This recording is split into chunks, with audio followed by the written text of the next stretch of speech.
Faudra sûrement une fois que j'ajuste un petit peu la position de mon micro d'ailleurs. Je suis pas sûr d'être vraiment bien placé, mais je l'ai toujours pas fait. Ouais. Donc pour l'instant ça fonctionne, c'est juste que je dois recompresser le son.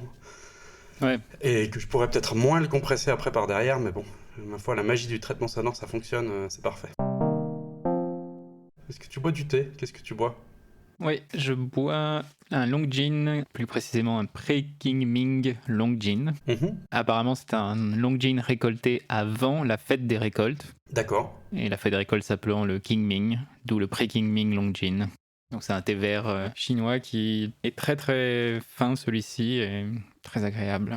Et toi du coup? Alors moi je bois un oolong un peu bizarre, c'est un oolong au cœur vert, mais qui a été laissé un petit peu à fermenter, donc il a un extérieur noir. Enfin il l'appelle Green Heart Black Tea.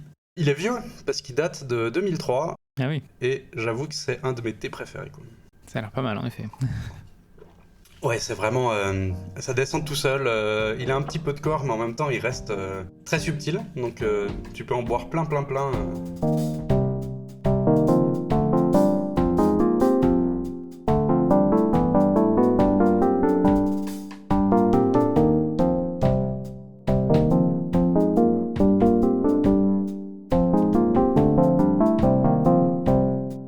Salut Mailleux, bienvenue dans cet épisode 6, déjà 6.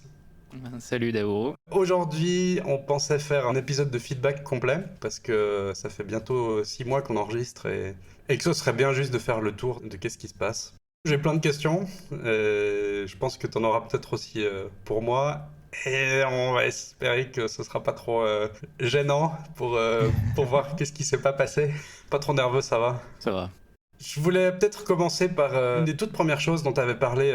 Tu parlais que tu découpais ton temps de non-loisir en 5 catégories. Mhm. Pour rappel, il y avait une catégorie sur ton travail salarié, et puis après, d'autres catégories pour toi sur enfin, le produit interne que tu développes dans le cadre de ton travail salarié, mais c'est un petit peu séparé du travail salarié lui-même. Ouais. Ensuite, back to basics pour reprendre la base des outils que tu utilises. Un autre pour développer tes propres compétences. Et enfin, de la création d'audience avec ton blog. Comment ça se passe par rapport à ces 5 catégories? Le découpage tient toujours en soi, c'est-à-dire que j'ai pas fait grand-chose hors de ces catégories depuis septembre. C'est vraiment en septembre où j'ai pu vraiment mettre ça en place, puisque pendant l'été, j'étais un peu à droite à gauche, donc c'était pas idéal.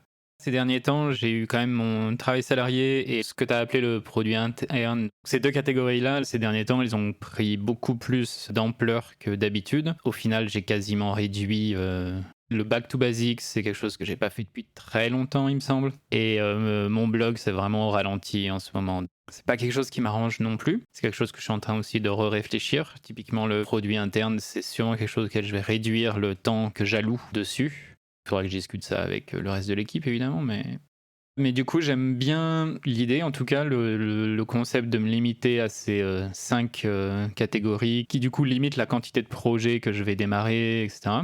Est-ce que ça marche? Parce que, donc évidemment, si sur les 5 postes disponibles, tout d'un coup, il y en a un ou deux qui prennent effectivement plus de place que les autres. Donc c'est normal que, ma foi, ça se soit réduit de l'autre côté. Mais est-ce que ça fonctionne encore, cette histoire de pouvoir utiliser ces catégories-là? Est-ce que tu les utilises vraiment? Est-ce que tu te rends compte que, bien sûr, t'as pas trop pu prendre du temps sur le blog, mais c'est à cause des autres catégories? Ou est-ce que c'est aussi parce que y a un autre problème quelque part? Globalement, ces 5 catégories-là, c'est quelque chose que je faisais un peu avant déjà, non explicite. Le problème quand quelque chose est non explicite, c'est que on va plus difficilement se rendre compte qu'on passe trop de temps dans un type de travail ou se rendre compte que c'est quelque chose qu'on a totalement abandonné, mais on a toujours en tête qu'on va le faire, par exemple.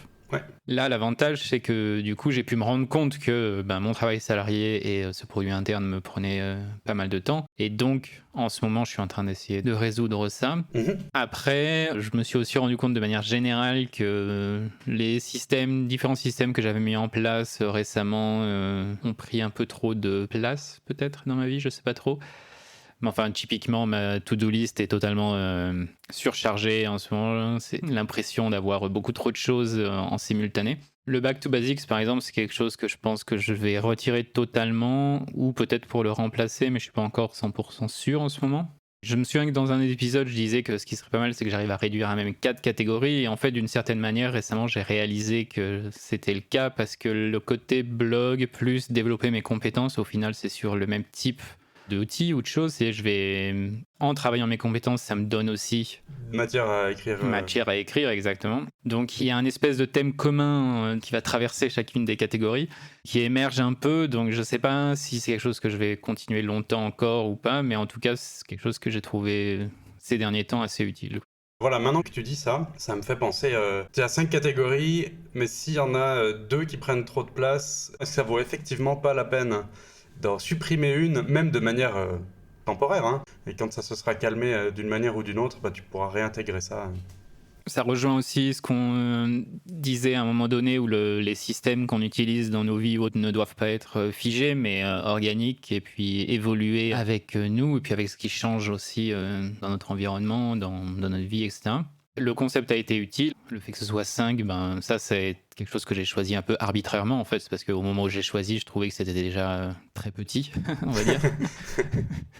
Et maintenant, je me rends compte qu'en fait, je peux sûrement rassembler un peu plus les choses.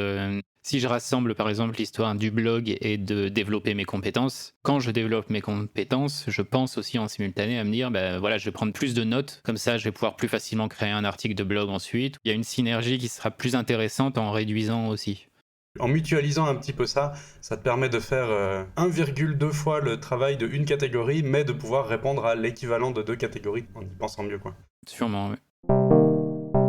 Tous les matins, grâce à ton outil de time tracking, tu voulais avoir déjà un rappel des catégories pour voir sur quoi tu pourrais travailler de la journée, mais aussi avoir un feedback pendant la semaine sur les choses sur lesquelles tu avais travaillé. Est-ce que le fait que ton travail salarié et cet investissement pour ton travail salarié, ça rend la question pas utile actuellement parce qu'il n'y a pas énormément de feedback à avoir avec ton outil de time tracking parce que tu dois investir trop de temps sur ces 2 catégories-là? Quand on en avait discuté, c'est quelque chose que je mettais un peu en place. Généralement, le matin, ce que je fais, c'est que je vais taguer un peu les choses que j'ai fait de la veille dans l'outil time tracking pour dire, bon, ça c'était du boulot, ça c'était ça, etc. J'avais toujours une visibilité sur ce que j'ai fait la veille. Et ce que je voulais ajouter, c'était donc, comme tu viens de dire, une visibilité sur la semaine. Mhm. Et me dire, bah voilà, j'ai déjà fait tout ça, donc est-ce que je fais ça ou est-ce que je fais ça aujourd'hui? Ça a un peu pris initialement, mais depuis ce dernier mois et demi, là, j'ai plus bossé sur des projets clients, donc il y a des projets qui avaient un peu plus de deadline et qui donc devaient être faits à certains moments, et on a rencontré plusieurs petits problèmes sur certains projets, et donc savoir que j'avais déjà fait 50% de ma semaine de travail salarié les 2 premiers jours de ma semaine, c'était pas intéressant de savoir ça, puisque de toute façon aujourd'hui il fallait continuer de bosser sur la résolution de cette problématique-là. Ouais. Non pas que du coup je bossais beaucoup plus d'heures, j'en ai fait un peu plus, mais comme il y avait des deadlines ou choses comme ça, le plus tôt je résolvais le problème, le mieux c'était en fait. Ouais. Et du coup c'est vrai que ce feedback-là avait un peu moins d'importance, donc je l'ai pas vraiment mis en place à cause de ça, et à la longue c'est quelque chose que j'ai pas trop fait. Par contre, ce que j'ai conservé, c'était vraiment le découpage de ma semaine avec... normalement, je travaille donc l'après-midi pour mon travail salarié, et le matin, je le dédie à mes propres projets. Et là, il n'y a eu que cette semaine où j'étais vraiment obligé de, dès le matin, travailler sur mon travail salarié pour m'assurer que la situation était en main, etc. Mais ça t'a pas fondamentalement, sur les quelques semaines, mois précédents, ça t'a pas fondamentalement changé ton organisation de semaine, ta découpe de semaine Non, ça n'a pas fondamentalement changé parce que c'est un truc que j'ai tout de suite ressenti un bénéfice à faire, ce découpage.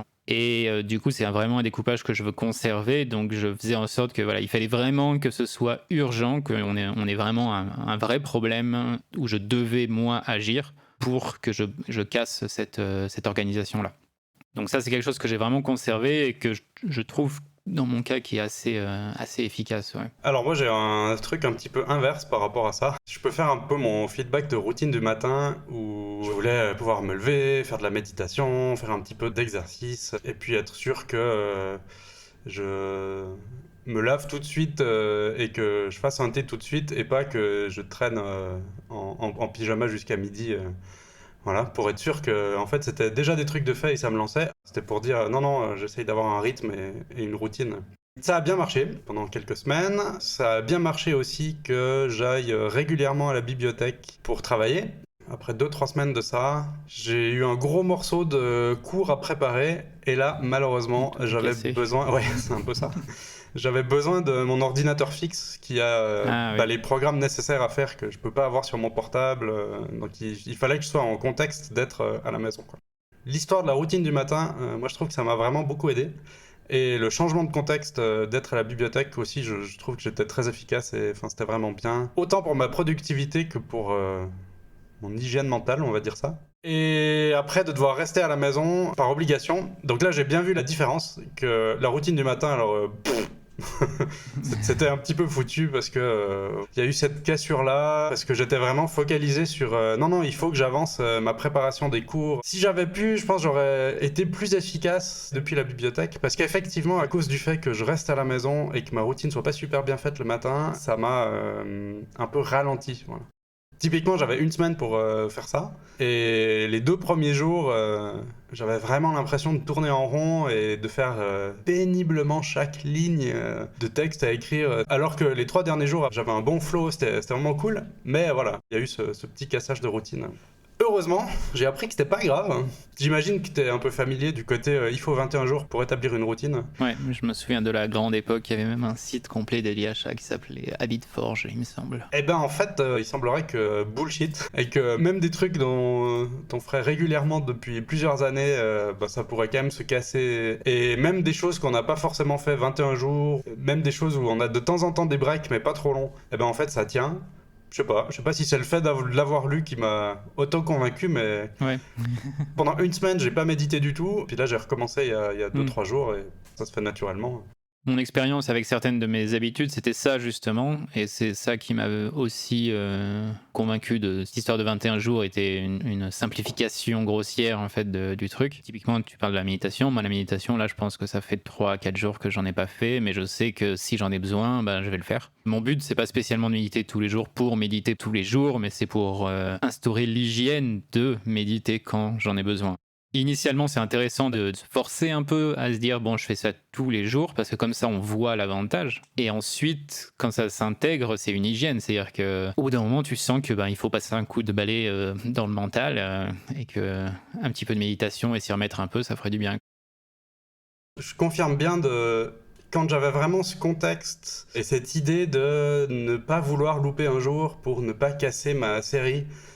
Ça m'a vraiment bien aidé d'avoir ce carcan un peu qui me force à le faire pour gagner l'habitude. Mais maintenant qu'elle est là, elle est là. Et si elle se brise, je suis attentif à faire qu'elle se brise pas trop longtemps pour que justement ça redevienne pas une habitude de pas le faire. Mais voilà. Même principe avec d'ailleurs de l'exercice et autres. J'essaye d'avoir dans mes journées des opportunités d'en faire. Par exemple, des fois d'avoir juste une excuse stupide comme j'aurais pu faire toutes les courses le jour 1, mais en fait il m'en reste un tout petit peu que je peux faire le jour 2. Ça va me forcer à sortir et à faire l'aller-retour en vélo.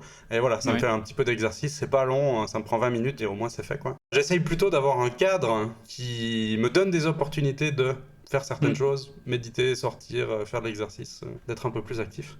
Et ça, je pense que c'est le gros point positif que j'ai réussi à reconstruire. Tu dis que tu as un cadre dans lequel tu peux faire ce genre de choses, et je pense que c'est ça en fait le gros point utile, créer le cadre dans lequel on peut les faire naturellement et dans lequel on peut aller faire de l'exercice facilement, parce que comme tu dis, tu vas pas forcément faire toutes tes courses en un seul jour, t'étales ça en 2 jours, ça prend un peu plus de temps, mais au moins t'intègres l'exercice dans ta vie courante, et donc c'est plus facile de faire de l'exercice puisque c'est intégré. Pareil, plutôt que de bien séparer exactement les choses. Avant, j'avais faire 10 pompes, par exemple, ou méditation, mais maintenant, c'est vraiment faire de l'exercice. Donc, ça peut être 10 pompes ou courir une demi-heure sur un appareil à la maison, ou j'ai dû aller donner un cours à l'autre bout de la ville. Ça m'a pris 40 minutes aller-retour en vélo. Ben voilà, j'ai fait mon exercice. Et pour la méditation, pareil, j'ai peut-être pas fait de la méditation au sens strict, mais j'étais assis dans le train à regarder le paysage sans musique, sans livre, sans apport externe, et voilà, c'est juste un moment de calme. Je le compte aussi comme réussi. Sur les changements de contexte, donc t'abordais l'histoire de la bibliothèque. Il y a 1 ou 2 épisodes, j'avais reparlé un peu de l'histoire de séparer mes sessions d'ordinateur. Donc ça, c'est quelque chose que j'ai vraiment mis en place maintenant, c'est-à-dire que j'ai créé une session qui est dédiée à mon travail salarié et donc totalement séparée de ma session personnelle. Jusqu'à présent, j'avais tous mes to-do au même endroit. Donc j'avais vraiment une seule application de to-do list avec que ce soit mes to-do perso ou pro dedans. Et en fait, ce qui m'a poussé à réessayer au-delà de la discussion qu'on a eue de nouveau récemment, c'était justement ce que je disais au tout début, où en ce moment, mon système personnel, on va dire, est un peu bancal. Et ça commençait à impacter ma vie professionnelle. Donc du coup, j'ai vraiment séparé les choses. Alors j'utilise le même outil des deux côtés, simplement ils sont pas synchronisés entre eux. Je me suis pas amusé à reprendre un nouvel outil ou quelque chose comme ça. Maintenant, j'ai vraiment une séparation des deux et il y a plein de trucs qui m'embêtent parce qu'évidemment, des fois, tu veux rapidement faire quelque chose et puis la configuration n'est pas exactement la même sur les deux. Donc, tu passes un petit peu de temps à synchroniser à la main tes configurations, ce type de choses. Mais là, en le refaisant en ce moment, en tout cas, je trouve qu'il y a beaucoup d'avantages à avoir cette séparation parce que vraiment, maintenant, au moment où je vais travailler sur mon travail salarié, j'ouvre cette session, j'ouvre mon appli de to-do et j'ai que des to-do qui sont liés à mon travail salarié, point barre. Et c'est aussi vrai dans le contexte inverse, qui est quand je suis dans le perso et que mon appli to-do est ouverte, je vais pas avoir des to-do qui me disent « Ah oui, mais mince, c'est vrai qu'il y avait ça de mon travail salarié qui prennent de la place, etc. » quoi. Ça te permet d'être plus concentré, ou en tout cas de ne pas être distrait par des éléments de to-do que tu devrais pas avoir à ce moment-là. Ouais, c'est ça. Beaucoup moins de distractions dans les deux cas, parce que aussi mes deux browsers, mes deux navigateurs sont séparés aussi du coup, et beaucoup plus efficace. Je suis pas devenu une brute d'efficacité dans mon boulot non plus ou des trucs comme ça, mais au moins il n'y a pas le côté distraction plus facile. Ça, c'est toujours des points chez moi qui posent problème, qui se sont peut-être légèrement améliorés, mais beaucoup trop lentement par rapport à ce que j'aimerais, idéalement. Je suis quand même content que ça avance, mais c'est très très léger. Concrètement, j'ai déjà mon compte Twitter qui était sur mon ordinateur dans mon navigateur, n'est plus dans mon navigateur. J'ai installé une application pour Mac qui s'appelle Flotato, qui transforme un site internet en application. J'ai quand même facilement le navigateur ouvert, ce qui fait que j'ai facilement le réflexe de tiens, je pourrais taper l'adresse de Twitter pour aller sur Twitter. Ben là, c'est plus le cas, vu que si je tape l'adresse de Twitter, je n'ai plus mon compte qui est connecté. Il faut vraiment que j'ouvre le programme Twitter, donc ça me fait une petite action de plus que pas simplement ouvrir un nouvel onglet. Et aussi, je vois que j'ai ouvert l'application. Est-ce que c'est vraiment ce que je voulais faire ? Non. Ça m'est arrivé de l'ouvrir par réflexe, de la refermer et de me dire non, c'est pas ce que je voulais. Mais bon, c'est quand même pas suffisant. J'ai Leechblock, qui est une extension pour bloquer des sites. Mais je contourne le truc parce qu'il y a une option pour contourner. Et du coup, bon. Alors pour l'instant, ce que Leechblock fait, c'est pas tellement de m'empêcher d'y aller, c'est plutôt que je m'en rends compte que je contourne la restriction. C'est mieux que rien, mais ça reste un peu léger, quoi. Pareil, je suis extrêmement drogué à Telegram parce que il y a plein de groupes et de gens à qui j'ai l'occasion de causer et d'échanger et c'est très bien en soi. C'est juste que ça peut se faire vraiment n'importe quand dans la journée. Alors, j'ai toujours trop tendance à aller vérifier ça sur mon téléphone. La petite progression, ils ont intégré le fait qu'on puisse archiver des groupes. Ce qui fait qu'on peut aller les voir toujours si on va dans les archives, mais autrement ils sont tous réunis dans les archives. Donc déjà il n'y a pas 150 groupes avec des notifications qui apparaissent. Partout. Donc je vais quand même souvent vérifier, presque aussi souvent qu'avant, s'il n'y a pas quelque chose qui se passe. La seule différence c'est que je vois qu'il ne se passe rien, parce que je vais pas dans mes dossiers archivés. Donc ça me coupe un peu l'attention, mais au moins j'y reste plus happé pendant 45 minutes parce que il se passe quelque chose. Non, ça je vois pas ce qui se passe. C'est pas encore parfait, mais c'est déjà un petit progrès. Ça me fait penser que j'ai plus de système de temps d'écran pour m'empêcher d'utiliser certaines applications après une certaine heure. Il faut que je remette ça en place parce que je pense que ça m'aidera aussi. Ouais, sur ce point-là, je me suis récemment rendu compte que je passais énormément de temps sur Instagram. Quel millénial tu fais? J'ai réalisé ça en réécoutant les anciens épisodes où justement on parlait des réseaux sociaux sur les téléphones et tout, et où je disais que j'avais pas de réseaux sociaux sur les téléphones. Alors à l'époque c'était vrai. Mais tu t'es inscrit à Instagram ? Il y a un petit moment, ouais, pendant qu'on voyageait, on a un compte Instagram où on a mis quelques photos vite fait. On s'en est jamais trop servi, mais... Alors ce qui me surprend, c'est que ce compte, tu l'avais déjà quand on a enregistré l'épisode 1. Ouais. Qu'est-ce qui a changé ?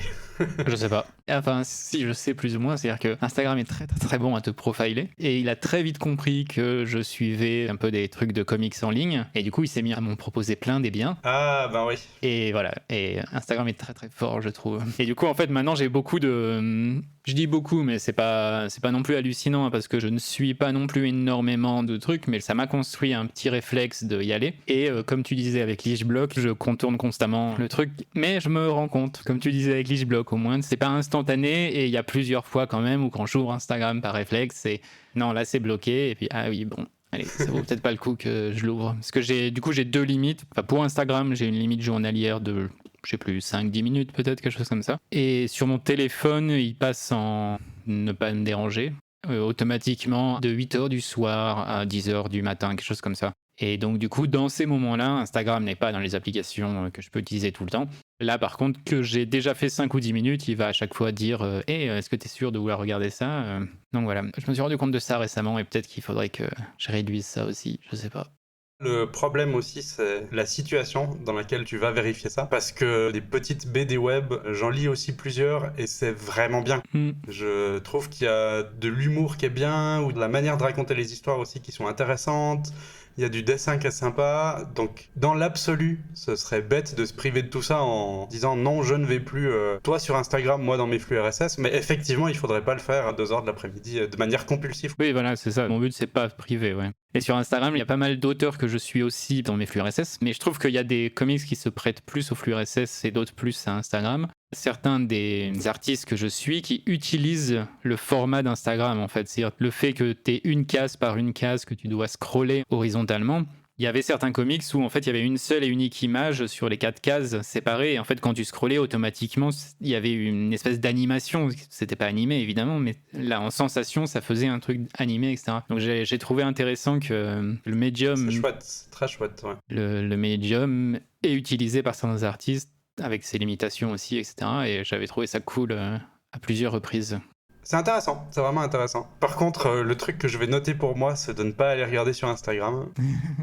J'avais besoin, pour donner un cours, d'avoir une vague idée de comment ça fonctionnait, quelles étaient les choses, voilà. J'ai passé 1 heure dessus à parcourir un petit peu, à regarder 1 ou 2 comptes, et après je l'ai jamais relancé, et je pense que je vais bien faire attention de ne pas le faire, parce que je sais que je pourrais y perdre beaucoup trop de temps par rapport à ce que ça va me rapporter. Pour revenir peut-être juste à l'addiction au téléphone ou ce genre de choses-là, je sais que je l'avais déjà mentionné une fois, mais j'avais passé mon téléphone en noir et blanc pour une petite expérience à un moment. Eh bien, il est de retour en noir et blanc. Okay. Parce que j'ai trouvé un raccourci rapide qui me permet d'activer ou non le filtre noir et blanc de quelques pressions d'un bouton. Et ben ça marche super bien. Ça m'aide aussi peut-être à essayer de moins utiliser le téléphone pour tout et n'importe quoi. Il me reste de l'addiction à certaines applications sur le téléphone, ça changera pas. Mais au moins peut-être pas au reste. Ce qui est très choquant, c'est de revenir sur le téléphone en couleur, parce que ça m'arrive de temps en temps pour vérifier un truc, quoi. Et c'est, mon Dieu, mais tout ce qu'on nous envoie dans la figure, ça fait très peur. Ouais, c'est assez... quand tu restes une semaine entière comme ça en noir et blanc et que tu repasses en couleur, le choc visuel est assez impressionnant. Ouais. Est-ce que le fait que le raccourci soit pas trop facile à utiliser te pousse pas à le passer en couleur tout le temps? Mon but réfléchi, c'est de le garder en noir et blanc, donc ça, il n'y a pas de souci. Quand j'ai besoin de le passer en couleur, c'est uniquement parce que quelque chose à l'écran n'est pas très lisible en noir et blanc. Typiquement, certaines images, une fois qu'on passe en noir et blanc, on n'arrive peut-être plus bien à distinguer les choses. Je fais 3 clics sur un bouton et hop, ça redevient en couleur, comme ça j'arrive à le voir. Et dès que c'est fait, je réappuie sur mes 3 clics et hop, ça redevient en noir et blanc. Même principe pour prendre une photo, dès que c'est fait, c'est 3 clics et je repasse en noir et blanc et ça se fait naturellement. J'ai pas envie de le voir en couleur tellement c'est atroce pour mes yeux. Je le ferais bizarrement pas, ça me choque pas sur mon écran d'ordinateur, mais sur le téléphone, c'est vraiment choquant, j'ai plus envie de l'avoir en couleur. Cette histoire de 3 clics, je le fais sur iOS. Par contre, je ne sais pas si c'est possible sur Android d'associer un raccourci, alors ça, voilà. Ça va dépendre du système qui va être sur le téléphone. Petite question encore par rapport à qu'est-ce qui se passe dans nos vies. Comment ça va ton sommeil? Parce que tu m'avais dit une fois que c'était bien, mais après c'était moins bien. Tu m'as aussi raconté que ça t'arrivait de temps en temps de te lever de nouveau tard. Est-ce que c'était une exception liée à ton travail? Qu'est-ce qui se passe? Bah là, depuis, je sais pas trop quand, j'irai un mois peut-être dans ces eaux-là, j'ai commencé à moins me coucher de manière régulière. Et clairement, les effets se sont fait sentir assez vite. Donc en ce moment, c'est pas très régulier. J'essaye de faire en sorte que ça le soit plus. Je suis pas naturellement quelqu'un qui me lève tôt, mais je me suis rendu compte que j'aimais bien me lever tôt. Ah, tiens, c'est rigolo ça. Mais il faut vraiment que je me force. Et il faut vraiment que le soir, en fait, je me couche tôt. J'ai essayé jusqu'à présent de faire en sorte qu'à 10h, j'étais dans mon lit, quoi. D'accord. Et avec le but de t'endormir rapidement ou c'est encore... Pas forcément. Mon but était qu'à 11h, je sois vraiment endormi parce que comme ça, je pouvais me réveiller vers 7h, 7h30 du mat assez facilement. Peut-être que pour certaines personnes, ça paraîtra pas tôt. Hein. J'ai eu une époque où j'ai fait plusieurs mois où je me levais à 5h30 du mat. C'était assez rigolo, mais non, plus maintenant.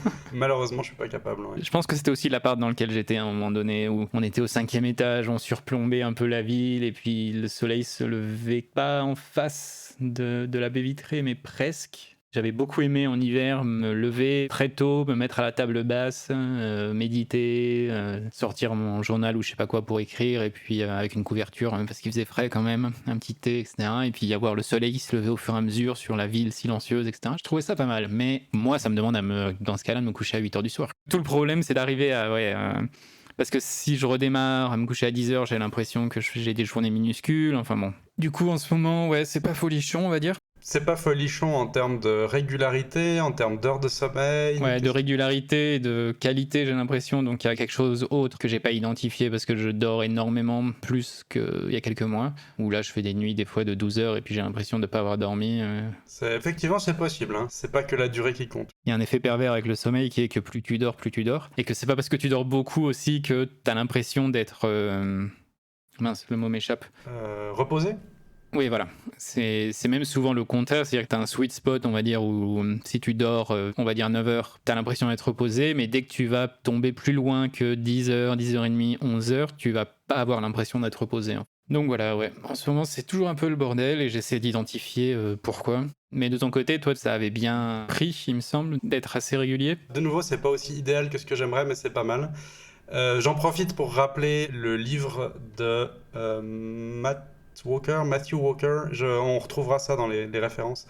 Mais le nom du livre, c'est donc Why We Sleep, Pourquoi nous dormons en français, qui était un petit peu laborieux à lire par le style d'écriture de l'auteur, mais qui est extrêmement intéressant. Donc je l'ai fini, enfin. Juste pour rebondir sur ce que tu disais, ben voilà, il y a des gens du matin, il y a des gens du soir, et ça, on peut pas trop lutter là contre, c'est nos rythmes corporels qui sont comme ça. Ce qui fait que c'est compliqué de gérer ça vis-à-vis de ce que nous impose la société pour dire non, il faudrait que vous soyez au travail à 7h30, et donc de vous lever tôt. Dans mon cas, moi je peux pas me lever tôt, enfin je suis pas câblé biologiquement pour ça.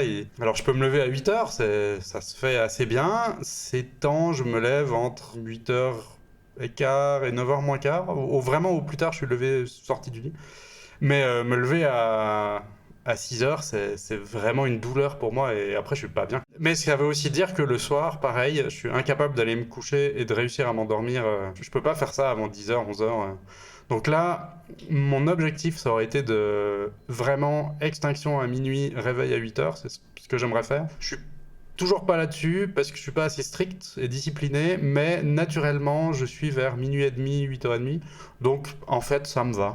Ce que j'aimerais bien faire et que j'arrive pas, c'est de vraiment toujours, je sais que c'est pas la première fois que je le dis, hein, d'arrêter les applications, d'éteindre les écrans à 22h, et là vraiment strict pour aller lire, pour écouter des podcasts. Je l'ai fait un temps, j'ai relu l'intégrale de Tintin par exemple, à coup de 1 par soir, c'était cool.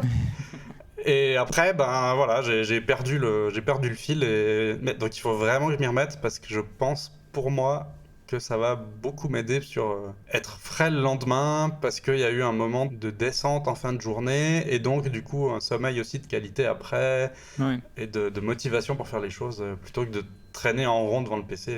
Voilà, il faut vraiment que je change ça, quoi. Je vais peut-être bien y arriver une fois quand même. Au fur et à mesure, pas à pas. Pour ce que tu disais de devoir lutter pour te relever vraiment plus tôt, le fait effectivement de dormir 12 heures, si t'as peut-être pas une qualité de sommeil super non plus, il faut peut-être repenser à autre chose. C'est pas que le nombre d'heures qui va compter, il y a peut-être autre chose quelque part. Ça peut être une idée de se poser des questions, ouais. Pour l'instant, je sais pas trop encore, mais oui, c'est quelque chose que je verrai à la longue. Comme feedback dans des épisodes précédents, tu parlais que tu démarrais énormément de livres sans les finir. Donc juste par curiosité, il y en a combien d'ouverts en même temps? Qu'est-ce que tu essayes de lire ces temps? Ou est-ce que tu n'as pas du tout eu le temps? Alors, qu'est-ce que j'essaie de lire en ce moment? Je sais que j'ai au moins derrière le mur, derrière moi, j'ai 2 livres sur le yoga que j'ai attaqué. Une espèce de livre de science-fiction semi-scientifique, science-fiction, une espèce d'exploration possible de l'usage des psychédéliques pour explorer des mondes aliens ou un truc comme ça. Enfin bref, c'est un espèce de mélange assez rigolo. J'ai commencé à lire ça, le livre est très beau, mais j'ai toujours pas non plus fini. Qu'est-ce que j'ai d'autre en cours ? Donc j'ai le livre sur mon appli To-Do que je suis toujours en train de lire parce que c'est un pavé gigantesque qui fait 1000 pages, donc j'ai pas fini encore. Je pense que c'est pas celui qu'on lit de manière agréable, tiens, je veux me détendre. Oui, non, voilà. Chaque semaine, j'en lis un peu, etc. Et lui, il est très bien à ce rythme-là. J'ai commencé The Doors of Perception, les portes de la perception, il me semble que c'est traduit directement en français, que j'ai commencé mais pas vraiment continué. En fait, l'introduction est assez rude à lire, je trouve. J'ai pas trop accroché pour l'instant, mais je le garde toujours dans un coin parce que je me dis que je le lirai. Ah, j'ai un 3e livre de yoga que je suis en train de lire. Là, si je fais les comptes, on est à 6. Non, c'est tout. Non, je suis quasiment sûr qu'il y en a d'autres. Tu penses que tu vas les finir ou certains ils seront jamais réouverts Ah oui, non, j'en ai un aussi, que celui-ci je vais laisser tomber, donc on en est à 7 je crois à peu près. Ouais. Parce qu'en fait, je me rends compte en le lisant que je l'ai déjà lu et que je l'avais pas aimé la première fois, et donc je sais pas pourquoi je suis en train de le relire. Mais j'avais oublié que je l'avais lu, donc il faut peut-être que je note quelque part que je l'ai lu. Non, oui, c'est vrai que là, récemment, j'en ai fini plusieurs, en fait. Je me suis rendu compte qu'il y en avait plusieurs que j'avais commencé, qui étaient très petits. Et à un moment donné, je me suis dit, bon, bah, je vais les finir. Comme ça, au moins, j'aurais plus l'impression d'avoir des milliers de livres ouverts en simultané. Mais du coup, ouais, que 6 en ce moment. J'utilise Books pas mal en ce moment pour lire les livres. Il y a la première ligne, il y a les livres que tu es en train de lire, et la deuxième ligne, c'est les livres que tu as mis dans Je veux lire ça. Et donc là, il y en a 7 ou 8 autres derrière. Ceux-là, ils sont pas démarrés encore, donc c'est bon. Tiens, je pourrais aller vérifier ce que c'est de mon côté. Donc là, j'ai que un livre en cours. Si je change de livre, c'est en général parce que j'ai plus envie de continuer à lire celui que j'abandonne. Et en général, il est abandonné de manière définitive. Ou alors, c'est juste pour faire une petite pause rapide pour lire quelque chose de court. Mais si la pause dure trop longtemps, ça, je reviendrai jamais dessus. Donc j'ai en général qu'un livre en même temps. Actuellement, je suis en train de lire Bird by Bird, dont j'avais parlé il y a 2 ou 3 épisodes. J'ai lu que le début, mais ça a l'air d'être très bien écrit déjà et très intéressant aussi. Ça parle un peu des difficultés de commencer à écrire, mais c'est aussi un peu des leçons de vie de type d'y aller étape après étape, et ça va expliquer un petit peu tout ça. Pour l'instant, je suis vraiment au début, donc là, je cite limite ce qu'on m'avait expliqué. Par contre, dans la liste d'attente, j'imagine une petite quinzaine, ouais. Donc évidemment, je ne vais certainement jamais tous les lire. Surtout que dans tout ça, il y en a pas mal. C'est pas des fictions, quoi. C'est plutôt des essais ou ce genre de choses-là. En étant fatigué, c'est pas forcément le meilleur moment pour les lire. Ouais. Il faudrait que je resélectionne un peu de fiction, justement, pour les moments où j'ai juste envie de me poser avant d'aller dormir ou ce type de choses. Où là, que c'est vrai que la majorité des choses que je lis, ça tombe dans la pas fiction. Je lis pas trop de trucs, de choses historiques ou choses comme ça, c'est souvent la réflexion sur des sujets précis, etc. Et c'est vrai qu'il y a beaucoup de moments où ça se prête pas du tout. Quand tu veux aller te coucher pour dormir, c'est pas le moment de commencer à réfléchir à des trucs, quoi. C'est ça. Et certains de ces livres-là, éventuellement, j'aimerais prendre des notes. J'ai pas envie de prendre des notes dans mon lit, donc. C'est même juste pas pratique, quoi. On peut quand même simplement conclure en quelques mots sur de quoi on parlera à l'épisode suivant. C'est extrêmement cliché, on arrive en décembre, donc forcément... On va parler de Noël. Ouais, super. Non, est-ce qu'on parlerait pas un peu des thèmes ? Il s'avère qu'on a vaguement commencé à réfléchir à ça un peu chacun de notre côté au final. On pourra faire le point sur les thèmes actuels, où est-ce qu'on en est. J'ai déjà le nom et l'objectif d'un nouveau thème. Est-ce que tu as prévu de changer de thème prochainement ? Oui, j'ai un peu mis à laisser un nouveau thème du coup, donc je pense que je vais updater le mien. Ok, c'est très bien. On en discutera la prochaine fois justement.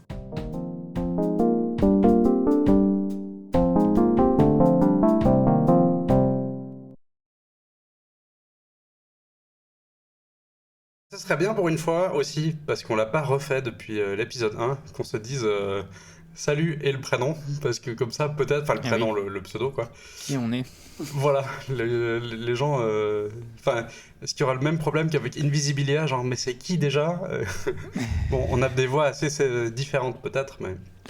Oui, Invisibilia, je sais pas qui est qui. Hein. Moi non je crois plus. Que j'ai arrêté de chercher à savoir qui était qui. C'est toujours la même personne qui parle, et même si elles sont 3, mais c'est toujours la même personne qui parle. C'est un peu ça pour moi, ouais.